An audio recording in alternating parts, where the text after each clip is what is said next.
My name is Jim Kopp. I'm the Director of National Accounts for Thornhill Companies. And let's talk a little bit, if I can push the button here. I guess that's it. Purpose of national brands. It'll come as no surprise to anyone here, I think, that from the retailer standpoint, the purpose of national brands is basically twofold. Improve margin and bottom line profit contribution, and to build brand equity. And obviously the benefits of improving margin are pretty straightforward. I think we all as business people want to improve our bottom line performance. Brand equity, for that I mean the development of brand equity not only for the retailer's brand itself, but also for the specific brand that is going on the shelf. And the benefits there include the ability for the retailer to establish a point of difference for their retail brand, and also to build consumer loyalty, both of which are very valuable to the retailer. This is that's why retailers generally want to do control label wines. Unfortunately, very few control label brands in the history of control label in this country have delivered very much on this promise, if at all. And to talk about that a little bit, let's kind of back up and talk a little bit about the kind of past, present, future. Originally, control label brands were developed primarily driven by price. Retailers would go to suppliers, or restaurateurs would go to suppliers looking to build brands that would offer a wine to their consumer base that was the least expensive wine on the shelf. That was a good concept. Cheaper wine is often a good idea when it comes to the consumer. And if they were building a control brand for something like potato chips or another consumer item, that might work really well. Potato chips, of course, have a relatively small range of price within the retail assortment, and then a relatively small number of items within that assortment. And so it's pretty easy to find the least expensive potato chip on the shelf. With wine, of course, that becomes very difficult, where you have a very wide range of prices available in wine, and also a very large assortment within the retail shelf, as many as 2,000 SKUs in any given retail environment. So to produce a wine at the lowest price level under generic packaging, it creates a wine that ends up living on the bottom shelf of the retail world, which is fine. There's a lot of wine sold in that arena, but it does not really deliver much in the way of added margin to the retailer, nor does it deliver much in the way of brand equity to the retailer. So there's a disconnect between the promise or the desire to reason for doing the control brands and what actually happens. Now, more recently, and in more current days, retailers have become very creative at expanding their assortment of control label items within the brand, developing brands that at higher price points. I think things tend to remain skewed towards the bottom of the price scale in this arena, although many retailers have tried much higher priced wines and have done quite well with them. They've also improved packaging and been innovative in that regard. And those efforts have improved both the margin contribution by these brands as well as the brand equity that they've built, their establishment of point of difference and the brand equity of the brands on the shelf. But by and large, there remains a disconnect that has kept these brands from really achieving the full ability of the goal of their achieving the stated goals of their ability, because the concepts that are developed by the retail head office often are not translated very clearly through middle management or regional management down to the store level. So we end up with a situation where many store managers or even regional managers don't have awareness of which brands on the shelf are actually owned by the company and controlled by the company, and the brands end up sitting on the shelf selling or sinking or swimming kind of by accident rather than by design. On top of that, pricing gets done on these brands in very much the same way that pricing is done for all of their brands. Namely, if they see extra margin, they think they may sell more wine by dropping the price, and so any margin that is designed into the brand or any brand positioning that is designed into the brand is lost by a pricing decision that is made at the regional or store level. And so again, there's a disconnect between the stated goal or the purpose of the brand and what really happens. Now, for us, we see the future as being pretty bright, because as this control brand arena evolves in the United States, more and more retailers are seeing these problems. They experience them, they understand them, and are taking steps to build these brands in a more progressive manner, such that they do in fact achieve their goals, their stated goals. And so we'll talk a little bit now just about the market and kind of the way it works. And to begin with, these days, most wine sold in the country is sold in the national account retail channel. It's the biggest single segment, and in fact, it's the area where brands are now built nationally. This represents a major change in the way wine is sold over the course of the past 25 years. You can, as you may all remember, it used to be that brands were built in the on-premise or in fine wine independent retail shops, where a wine shop owner or a wine geek that happened to be on the floor would hand sell products to a consumer, tell the story, make the connection between the consumer and the wine, or it would be tasted and given trial at a restaurant account, and over time, these brands would build and find their way into a bigger retail environment.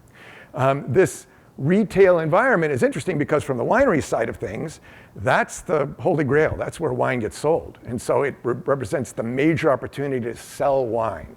On the other side of the coin, from the retailer's perspective, the wine category is a pretty small part of their business.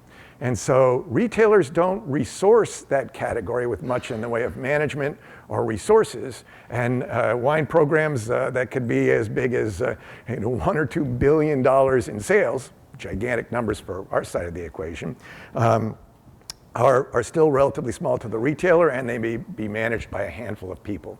This is one of the elements that drives that lack of communication from head office down to the store level. So with that in mind, what happens is the management of the brands, the promotion, the merchandising, the programming gets outsourced to distributors. And the distributors end up being kind of the de facto fulfillment and merchandising arm of the retailers. So this is important in an arena where there's consolidation going on in the industry. More brands are being sold by fewer big suppliers. More brands are being distributed by fewer big distributors. And the only kind of bright side of this equation is that in the retail world, the distribution of wine is still expanding from grocery to club channel to convenience, and even beyond to places like Bed Bath & Beyond, or it won't be long before you see wine at Home Depot and who knows where else. So at least there's more opportunities, more storefront places, more billboards being placed in the retail environment for wine to be sold. The reality is that the way the market is set up right now, the larger suppliers are the driving force behind most of the distributors. The distributors are beholden to them, and their goal is to sell their national brands and build their national brands, which is directly at odds with the retailers' interest in building margin. Because as large suppliers have driven their wines through larger distributors to build their brands, retail sets across the spectrum of the retail world have become quite a bit more homogenized, where you get a very similar set of category leaders set up at Kroger versus Albertsons versus the various stores out there. And that gives a situation where stores have less opportunity to establish a point of difference or even develop customer loyalty, aside from just slashing margin and competing on price. Again, working against the goal of their improving margins and establishing more point of difference. So this makes the control label arena more important to the retailer than ever. And again, why we see great opportunities going there. And so this brings us then to our approach in developing and selling brands for the retailer. None of this is going to be a silver bullet or a big surprise or a brand new idea to anybody. What we really are doing through the course of this approach is taking age-old, time-honored sales and marketing approaches to build brands and applying them to a section of the channel here where they've just never really been applied before. And we do that by starting out and researching the market. You've got to know where the market is and where it's going, what's selling and why and to who. Where are the trends? By doing that research, you find not only what's going on in the market today, but it brings to light opportunities that may be coming in the future and gives you an opportunity to talk to a retailer and say, I see the future, and the future is Merlot, or whatever it is. It's fine. But research is very important also in terms of the retailer himself, their demographic, their people that are coming to shop at their stores, their philosophy in terms of the size of their assortment and the way they manage it, and in terms of specifically what's on the shelf. So once all that research is done, then you can develop brands. And we work to authenticate or build authentic brands, because if you're going to build a brand, if any one of you or any one of us were going to develop a brand for ourselves, you'd want a brand that had some authenticity to it, that had some provenance.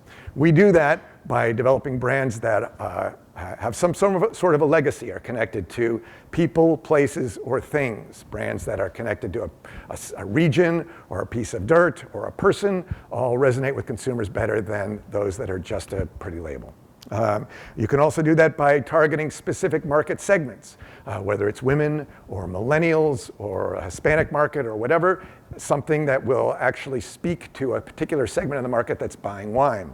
And finally, you can also target a specific cause and to develop a brand, for example, that targets people who want to save the planet through organic production techniques or sustainable production techniques. All of these things work to build brands that have a story that can resonate with a specific group of consumers and have the potential to grow beyond the standard one bottle a week a store that a brand that's just sitting on a shelf may enjoy. Most important probably in this whole approach is to partner, and by partner I mean partnering with at every level of the supply chain such that the communication of the brand positioning and the pricing is communicated all the way to the consumer in an effective manner. This is something that's done very well in the broad market by large suppliers when they're building brands. It's the reason why brands like Meiomi and 19 Crimes and Butter, for example, are successful in the market. Their marketing and promotion and merchandising is all very consistent. You need to partner with the distributor. They need to be bought in on the brand plan and on the promotion and marketing that you're doing so that they can execute it. They're the guys executing it. The retailer will not execute it. You have to have the distributor as a partner. The retailer has to be partnered because they have to be bought in on the program, and they have to make room on their promotion calendars.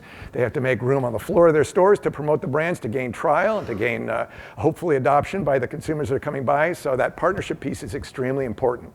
And then probably the most painful section here is investing. Everybody's got to invest as well. You've got to spend the time and the money and the effort to develop and fully flesh out the brand, and then you've got to build that brand and with the distributor and the retailer going forward, communicate that information with the retailer going forward.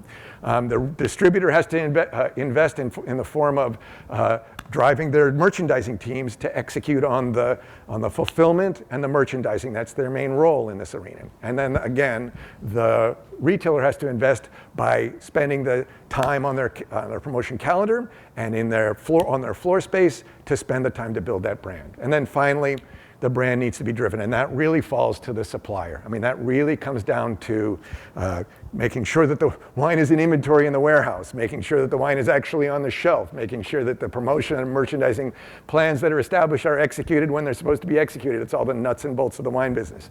Again, none of this is a brand new or silver bullet type of idea, but very little of this is in fact applied in the control label sphere these days. This is changing, and we're seeing again retailers who are more and more interested in driving this, but it becomes incumbent upon us as suppliers to help drive that and make these things happen so that the brands can actually grow and then deliver on the promise of better margins for the retailer and brand equity that's built both for the retailer and the brand itself.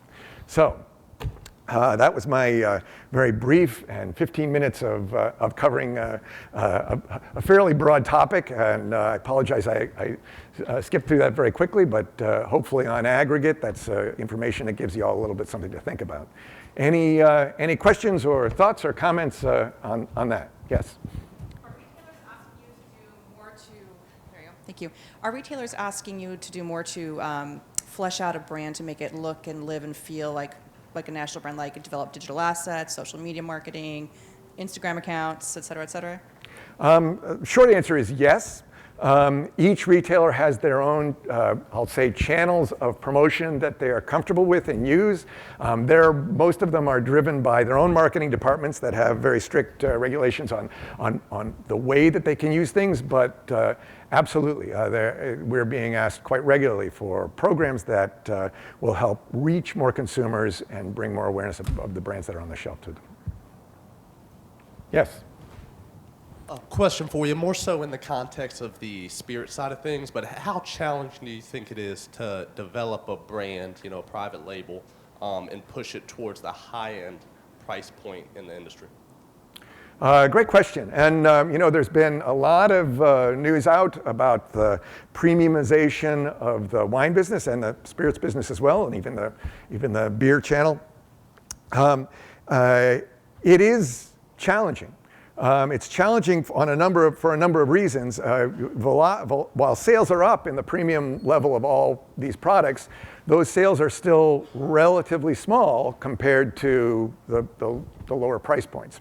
And it requires a focus by all levels of the supply chain and the retailer specifically on the stores specifically that the more premium priced brands can go into, and that brings with it the problem of promotion rather than on a national level in very focused way.